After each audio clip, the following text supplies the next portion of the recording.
Welcome back, everyone, to Front Office Sports' continuing coverage of Super Bowl 59, live from the New Orleans Convention Hall here in the great city of New Orleans. I'm Baker Machado, joined by a great running back for the Tampa Bay Buccaneers, Rachaad White. Rachaad, good to have you here. Thanks so much for joining us. No problem, man. Thank you for having me on. I'm curious your thoughts on the big game on Sunday, Saquon Barkley, all of this. Is it good to be a running back right now in this league? Yeah, it's for sure good to be a running back.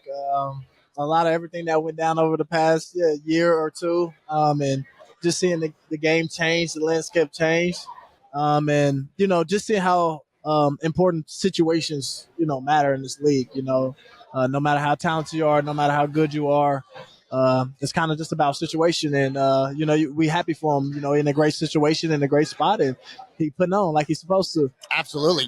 You're part of a loaded team with the Buccaneers. You had a great run this year. What's your sort of expectation for the team for next year and when Baker Mayfield? Obviously our expectations is high. They was high this year. We let a couple close games slip. We felt like that we should have won. Came down to the wire. And that's what it's about. And then obviously we let the last game of the season slip. Came down to the wire. But we got to give credit where credit is due. Obviously, we know what we need to kind of fix, what we need to build on. We got new changes once again in our building. This is my third year going on my fourth year with a new OC. So, I'm pretty sure you can lean on a guy like Baker because what he's been through, and just amazing, man. It's just amazing what Tampa has built, the culture, and we're just trying to keep it going. I can only imagine how difficult that is for offensive coordinators. That's a whole new system you gotta learn and all that stuff in terms of studying. And look, you're part of a loaded backfield in Tampa. Sure. Is it hard in the offseason when you hear on social media or other places, trade chat or all this other sort of stuff? Is it hard to sort of just focus and not listen to any of that stuff? No, it just kind of is what it is. It's part of the business, man. Yeah. It's tough. All you can do, I'm not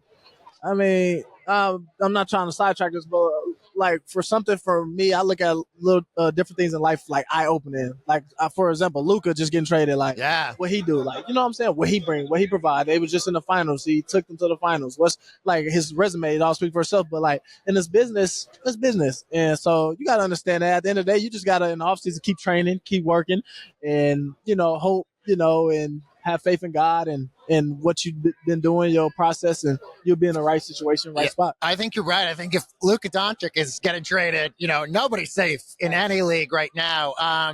And are you following all the NBA trades? I mean, this is insane because this whole week, obviously all about the Super Bowl and the big game, but the one conversation everybody around here is talking about is the NBA trade deadline and Luka getting traded. Yeah, I try to follow as much stuff as I can. I don't really follow it. Normally they just come. Yeah. It's on social media nowadays, things like that. So, everybody be on social media here and there throughout the day, and you just see it, and it's just crazy the different type of trades that happen. Like, it's just so different than the NFL. Like, of how trading goes, but to see it, like you said, you just know it's a business. You just try to do your job.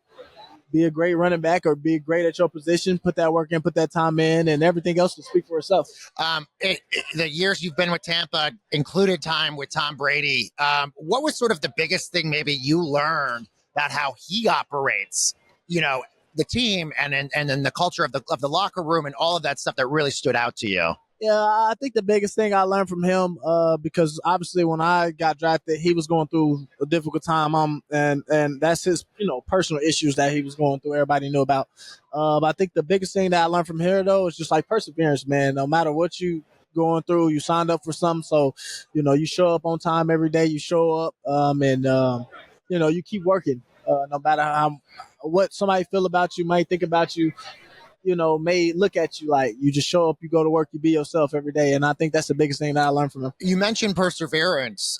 That could be a nickname for you, given all the stuff you've gone through to get to where you are today. I mean, a very unique college journey going from Nebraska Kearney, a stop in San Antonio, then going to Arizona State. Now, obviously, with the Buccaneers.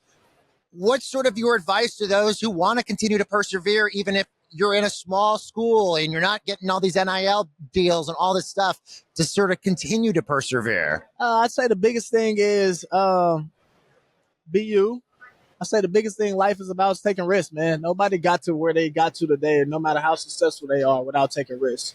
I don't care if it was inherited from your family, whatever. Like, you still got to take risks every day, and that's what it's about. And so I say always too for people, I say bet on yourself, man. Like, at the end of the day, you got to bet on yourself. Like, if you don't believe in yourself, if you don't believe in what you're doing, you don't believe in that work, you don't believe in that process over the off season, you're not gonna get the results that you're trying to get. So I say them are the biggest things, man. And I say always just choose and to have fun, man. Be where your feet are, have fun, enjoy the moment, and stay grateful. We'll get you out of here on this. Who's winning on Sunday? Or is there a team particularly that you're rooting for?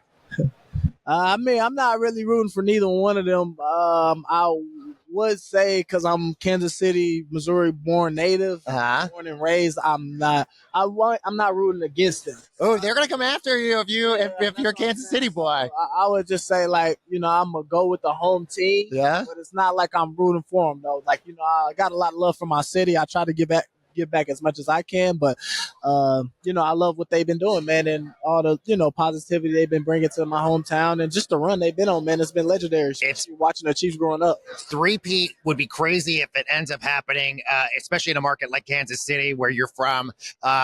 Amazing to watch. And by the way, the line right now is, I think, a point. So it's literally just a pick 'em game. So as a fan, it's better just to watch it, just to see two great teams at it. Great teams, man. That's all you can ask for. Two great teams. I know people get. I see it all the time, and that's what thing too, Tom. Like, people get tired of greatness. Like, people get tired of like success. Everybody always want, everybody in life, you always want something new. But right, man, sometimes you don't appreciate it when it's happening. You want to appreciate what's going on. So I tell a lot of people too, just appreciate it. Two good teams going at it. It don't matter who they are. People probably like, I don't want to see them. I want to see somebody different. But no, you're going to be grateful in the end when it's a great game. I'm in the same boat with you, Rachaad. Rachaad White, running back for the Tampa Bay Buccaneers, joining us here on Radio. Rachaad, thank you so much for joining us. Man, thanks for having me on.